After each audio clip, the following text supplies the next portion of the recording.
Foreclosure numbers starting to spike. Hey everybody, Scott Walters, buckle up, strap in. We got a hard hitting, pull no punches, no sugarcoating it, no rainbows, no sunshine. I'm just going to give it to you and give it to you straight. We got a good one to unpackage today. Welcome to the show. I hope everybody's doing great. So, foreclosure numbers are on the rise.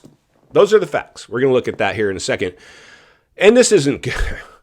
This isn't good, friends. And, you know, as much as I enjoy producing content and trying to inform, educate, and entertain you guys the best of my ability, I mean, these things aren't easy to talk about because really the end result of this is going to be economic disaster.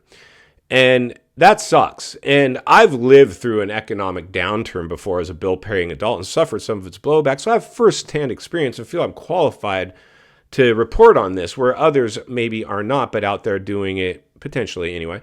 And that's fine too. Everybody's entitled at this point to freedom of speech. But I don't know, as a real estate professional, helping people buy and sell real estate, it's my job to make sure you're protected and you understand the waters you're swimming in.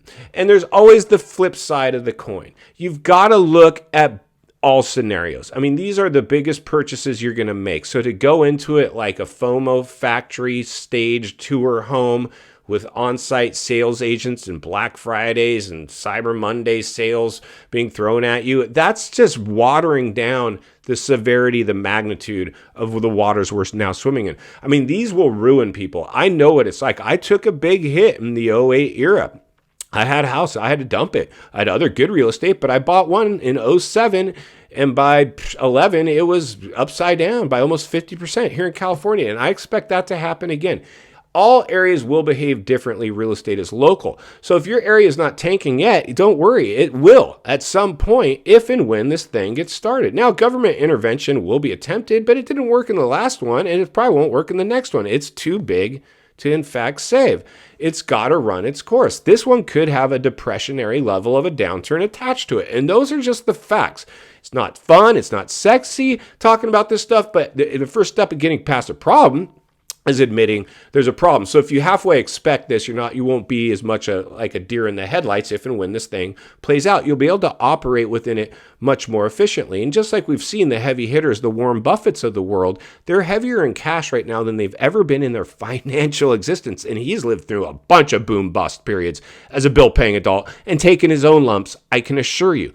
So there's so much to be concerned with. Unfortunately, it was a bamboozle with this housing market because it was all rainbows and sunshine, having the CEO of Redfin or whoever it was on these mainstream media channels talking about the red hot housing market, and we see rainbows and sunshine and Barbara Cochran and blah, blah, blah. Listen, somebody's got to come give real talk. And the funny thing is I was getting invited on news programs too early on because I was really the only one whistleblowing this. Like I was saying the things most of us have thought, but nobody had the guts to say. I was saying it. This thing has real estate bubble written all over it. Proceed with caution. Whew. Insanity, right? So the reality is this, is the foreclosure numbers are now on the rise. No shocker, right? I mean, people can't keep up with their bills. We know the U.S. savings rate is at an all-time never-seen-before low. People have tapped out. The stimulus is gone. They're now running on fumes. We know U.S. credit card debt, on the other hand, is at an all-time high. They're bridging the gap now with credit cards. I remember in the great financial crisis, the exact same thing. Weather the storm, you'll be all right. Real estate always comes back. Well, this is what it took after the last crash of '08, you know what it took to get that thing to dig its way out of that hole? First of all, over a decade. And second of all, a lockdown, health crisis, and low interest rate environment. That's what was needed. That's what will be needed this time. If it goes the other direction, we will need another chain of events to transpire to artificially boost it back up again. And many economists say that this thing's been a sham since, 2000. But in the late 90s, it's been propped up. And the reality is this, the chickens will come to roost eventually. And for all intents and purposes, they already are. Foreclosure filings are, in fact, on the rise. Let's jump over, take a look at some current numbers, then we'll meet back here and wrap it up. Let's get started. All right, friends, buckle up, strap in, roll up your windows, lock your doors. Let's get started. 3.35% of mortgages were delinquent by at least 30 days as of the second quarter of 2024, up from 2.56 as of the second quarter of 2023.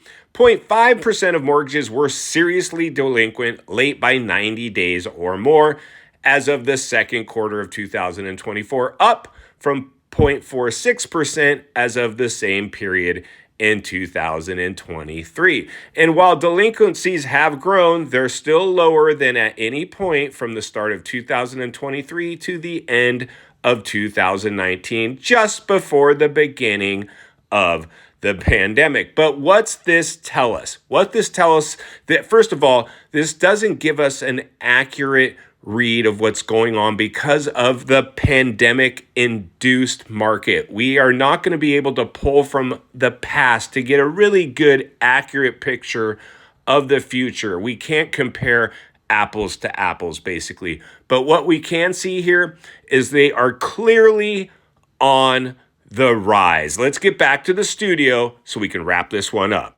Foreclosure numbers are on the rise. Are they where they would have to be to initiate a quote-unquote bailout? No, not even close. But has it started? Yes. These are the birth pains of a real estate downturn. Let me repeat. When you see foreclosure numbers spiking, or are you just going up? Those are the birth pains of another housing downturn. Anybody telling you no crash risk here not only wants to sell you a house, they have to. Their own house relies on it. And final thoughts. I come to you as a friend, as a content creator, as a real estate guy that wants to see you not only win in real estate, win in life. Understand the waters you're swimming in now. Shark infested. Foreclosures. Welcome to the swimming pool. Those numbers are starting to go up. The birth pains of a housing downturn is knocking at the door. The stork is about to deliver a nice, big, fancy downturn with a bow on top of it. And that's why Scott Walters will be here to blow the lid off it every step of the way. Because it's not only what we need, it's in fact what we deserve. If you appreciate the content, I want to humbly ask you to give the video a like, subscribe to the channel, leave a comment below. I'd love to hear from you. Social media links in the description of this video if you'd like to follow me there, along with links to channels I've appeared on I think you might enjoy. If you need help buying or selling real estate here in America, I have the biggest network of top-rated agents in the nation ready to assist you. It would be our honor and our privilege to do so. Email in the description for you as well. Also, if you're watching from your television set today and you enjoyed this video, you're going to love the next video, and there's an easy subscribe icon for your convenience. As always, thank you for your time. Please go make it count today. God bless, and I'll see you on the next video.